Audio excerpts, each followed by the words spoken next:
देवी पाटन मंडल की सबसे hard seat Kaiserganj में बीजेपी ने केवल सिंह को मैदान में उतारा है। कितने आश्वस्त हैं आप लगातार आपके नाम के घोषणा होने के बाद लगातार जनता के बीच में कितना आपको आशीर्वाद मिल रहा है? बहुत आशीर्वाद मिला है यहाँ पे। एक तरह से जनता चुनाव लड़ रही है, एक तरह से त्योहार का माहौल है। एकदम आश्वस्त है।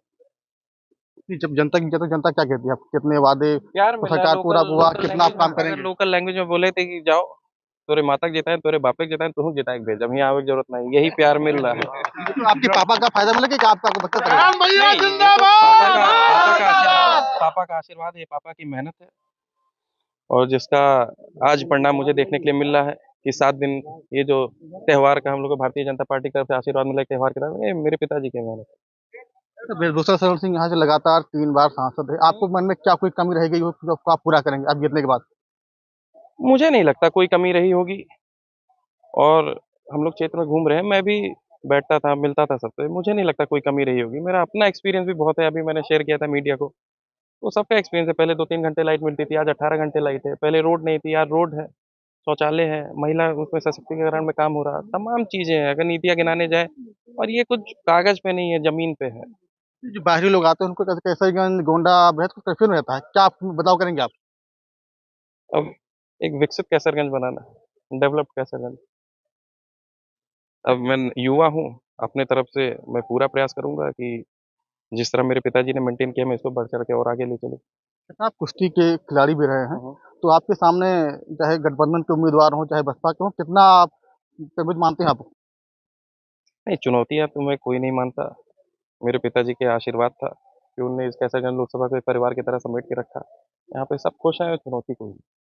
अच्छा, आखिरी सवाल, जिस तरह गठबंधन के उम्मीदवार ने लगातार आपको आरोप लगा रहे हैं, आप जनता के बीच जा रहे हैं। क्या जी?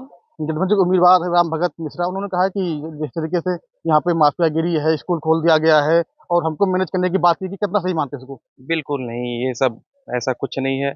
और रही माफियागिरी की बात, ये भी गलत है। देखिए, क्योंकि माफिया और बाहुबली कोई परिभाषा नहीं है। इसमें जिसके पीछे जनता का प्यार हो और जनता का सपोर्ट हो, इसको चाहे आप माफिया कह लें, चाहे बाहुबली कह लें।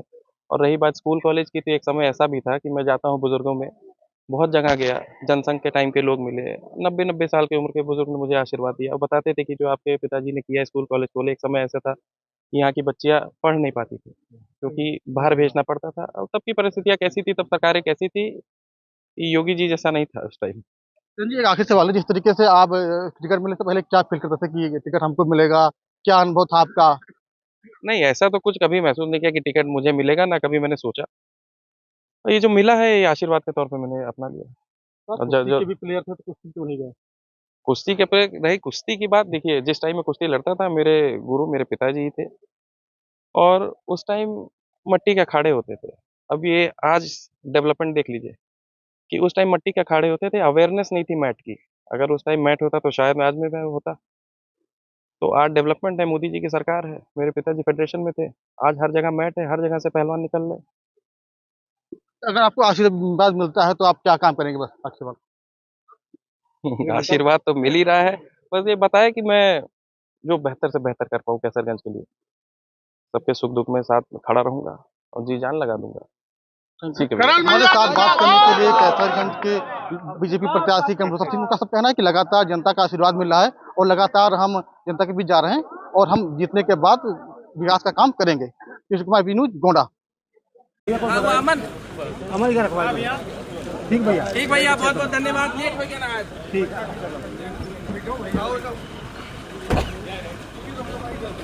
अपने बाहर देखो, हमरे साथे चले जो नहीं अपने हिसाब।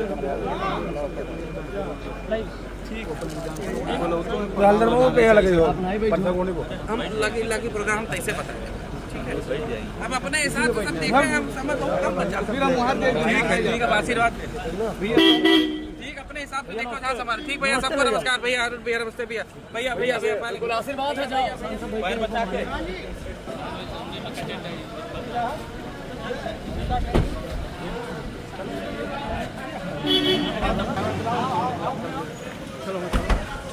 मीठा में क्या चाय बनवाओ, चाय भैया एक बार बोला सियावर रामचंद्र की। हमरे करन भैया के अब की जीताई बिहार सांसद बनाए। प्रेमलाल पांडे करण भूषण, प्रेम भूषण, मोदी योगी जिंदाबाद।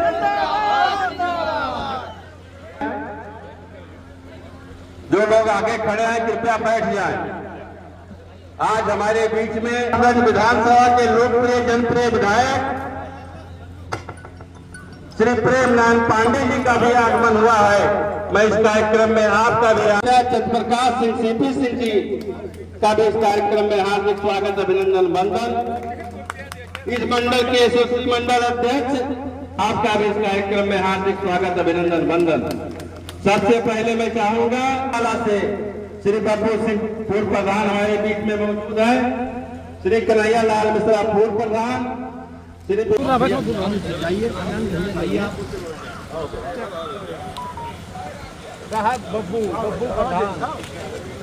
भारत माता की, भारत माता की, भारतीय जनता पार्टी, भारतीय जनता पार्टी,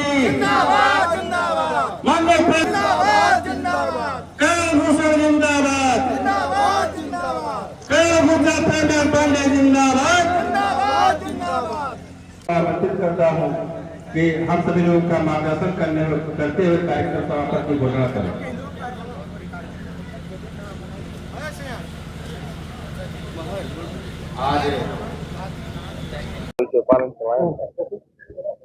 अब कैसा समर्थन मिला आप लगातार अपनी जान?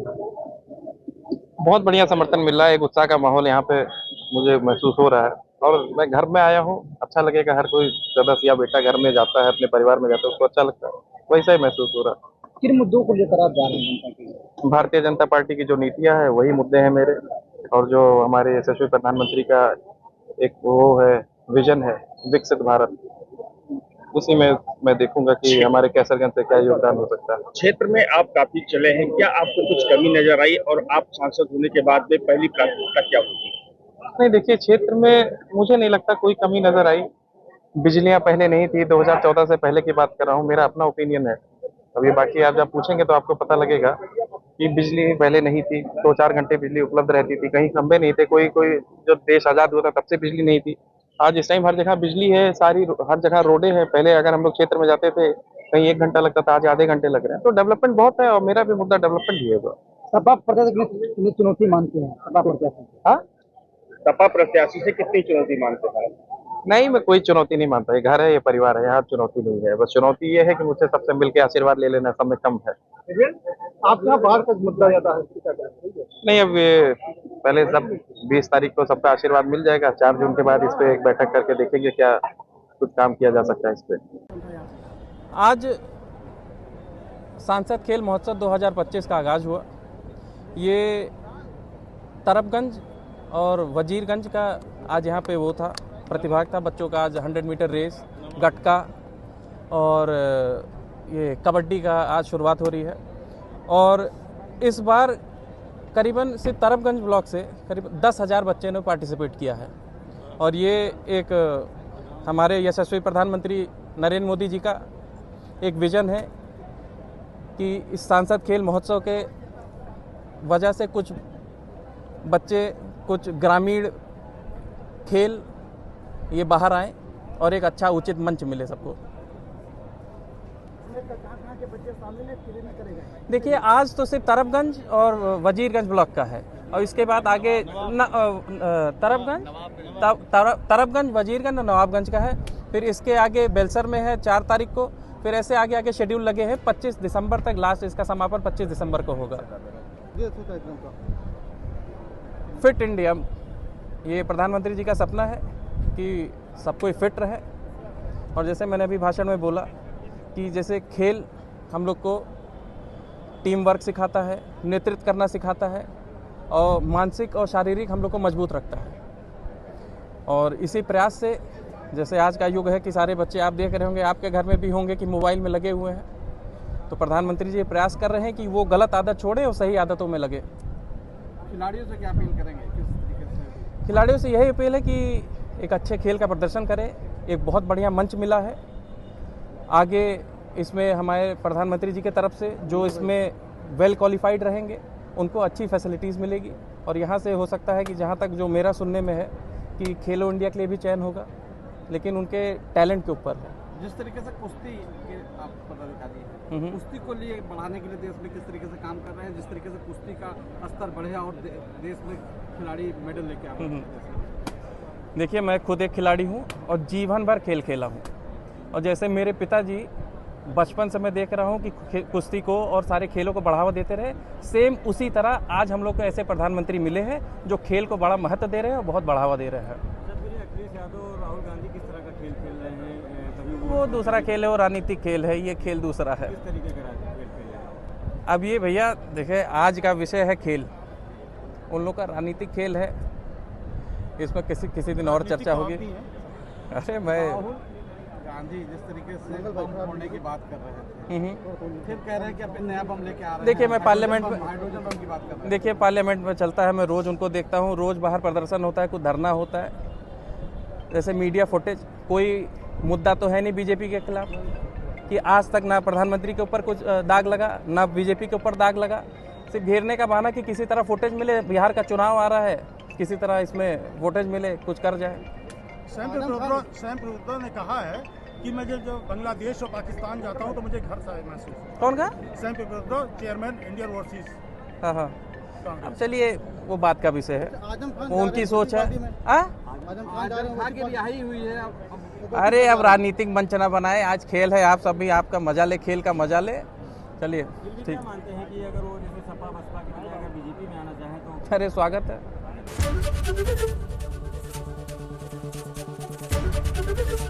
एबीपी गंगा, खबर आपकी, जुबान आपकी।